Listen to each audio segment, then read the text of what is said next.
Good morning, I'm retired Captain Godfrey Ford, ESU, City Correction. I'm a 30-year veteran. I've been retired for 10 years. We are out here this morning to give a hand to the young folks that are on the job right now, the men and women of the department. They need some serious help with the inmate altercations, assaults on staff, and the department who is not doing anything for them whatsoever. You have people that are getting physically assaulted, abused, cut, and it seems like the department is having a blind ear and a blind eye to what's actually going on.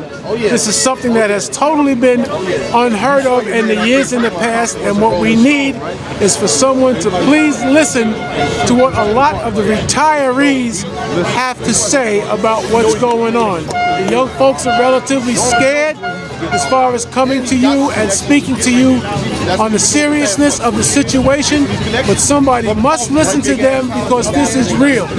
What the inmates are telling you about what they're doing, they're making it seem like they're the little young children who they're professing to be, but inside these jails on a daily basis, they are the most violent individuals that you could ever imagine.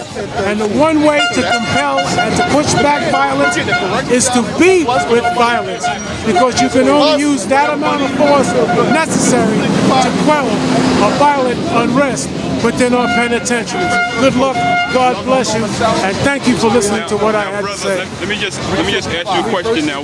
During your tenure on the job, were there incidents like they are now where officers are getting slashed, female captains and things are being attacked? Is this something new, or was this going on when you were on the job? When I came through, captains weren't attacked. Captains were gone. You came to a captain when you needed something done. You wanted to turn around and get some information to get something done in the housing area because the inmate felt that he wasn't speaking to the officer, but the captain would get it done. You never touched a female captain whatsoever. You never touched a female officer whatsoever.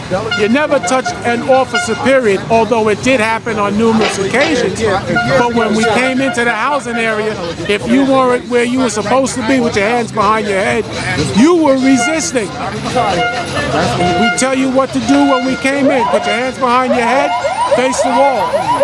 They don't do that anymore. When ESU came in, you automatically turned around, face the wall, hands behind your head, or hands above your head.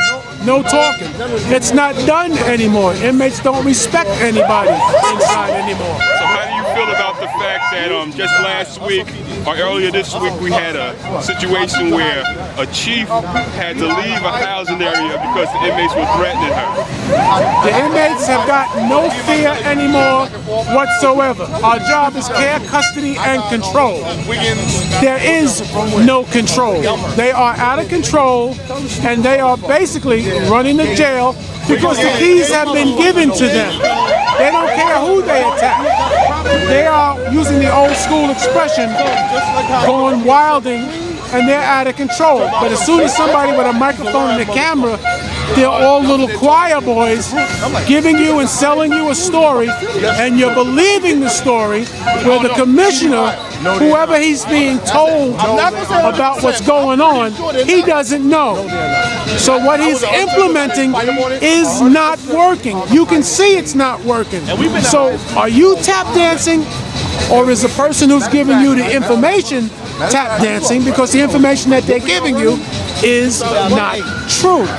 It's not true. And I think that the commissioner knows about it because they're afraid to come to these facilities. They lock the whole, from what I understand, they're locking the whole facility down before they even come into the building. Instead of dealing with what we have to deal with, what the officer has to deal with, they're creating an unreal environment for themselves when they come through. But they don't have to be in the jail when there is unrest and an unreal environment, as you call it, which is absolutely true.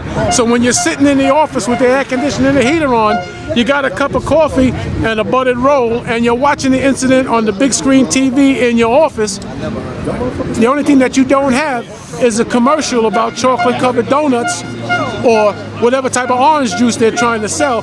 This is a real life incident with people's lives, and then you come in and ask the question, what happened? You just saw what happened. What are you going to do about what happened? But you can't answer that because you don't know anything about the New York City Department of Correction, adolescents, adults, sentenced, detainees, what needs to be done to stop them from doing what they're doing. You took away punitive segregation for the 16, 17, and 18-year-olds. The most violent inmates in the city of New York. The most violent. They care about nothing and what they do but make a name for themselves and gang initiations. You can't even strip the gang of their colors and what they do, because when you take this colors away, they wear a white t-shirt.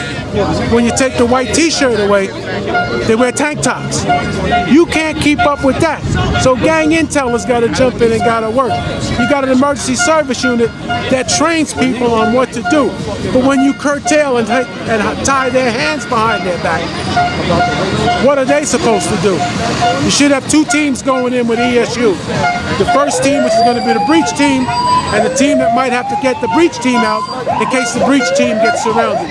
No, we're only going to use X amount of people. I'm not going to tell you what that number is because it's nobody's business.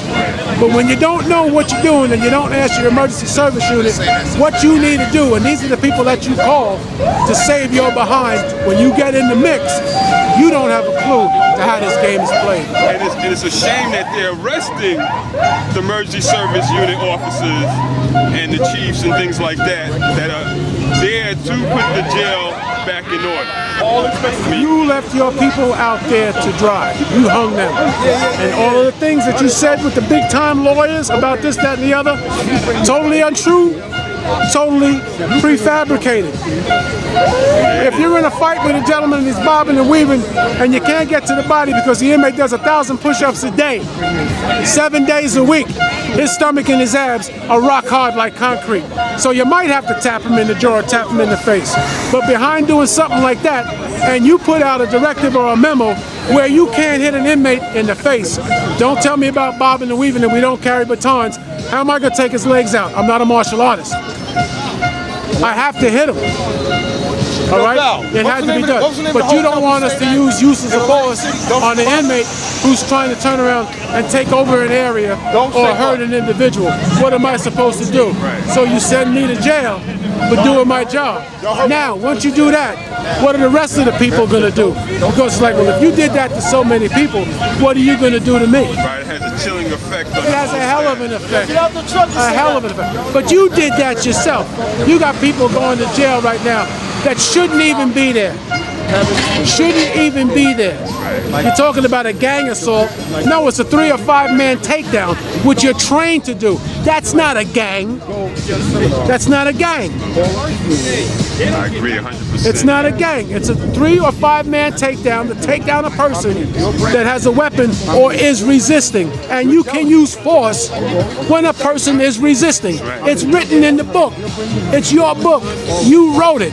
But because I'm following what you did to protect your jail, keep your area safe, my fellow officers safe, and or myself, now you're going to turn around and bring me up on charges and call it a gang assault. Now, do you think that this is happening now because they just don't know what they're doing, or do you think there's some other motive behind what's happening to No, they need to get down with the law department and give us the lawyers that we need, like what the police department has, the good speakers who can turn around and defend and acute on what they're saying as far as us doing our job correctly. We don't have those people. Go take this straight to the law department. We don't have those type of lawyers that speak that well and speak and refer to what we do. This is Rikers Island. This is a jail. This has to be done.